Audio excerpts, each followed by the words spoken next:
brake bleeding. Ito hindi naman talaga komplikado sa karamihan ng mga brake sets. Ginagawa ito pag bago ang brake sets mo, lalo na kung internal cabling yung frame mo. Magbe-bleed tayo ngayon ng kakakabit ko lang na brake set. After ko kasi may kabit, ay abot na sa handle grip yung lever.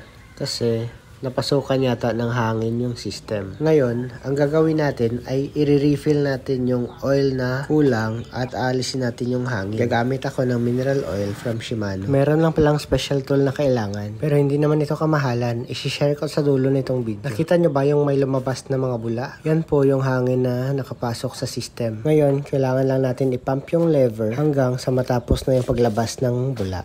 Kapag nakita mo nang wala nang bumubula, meaning yan, ubos na yung hangin. Ngayon, tatanggalin na natin yung tool at ibabalik na natin yung screw kasi tapos na tayo sa bleeding process. O diba, hindi naman ganun kakomplikado. Pero may mga cases na kailangan i-full bleed. Yung uubusin mo talaga muna lahat ng oil. Baka sa future video, gawin natin yan. Huwag nyo lang kalimutan ibalik sa proper orientation yung levers. Ito nga pala yung gamit kong tools. Na-order ko dito sa Shopee, ang ECMTB bleeding tools. Isa-isahin ko sana, pero ito lang naman talaga yung kailangan natin, yung bleeding cup. Yun lamang, sana may konti kang natutunan sa video ito. Discuss tayo ulit ng bike maintenance sa next video.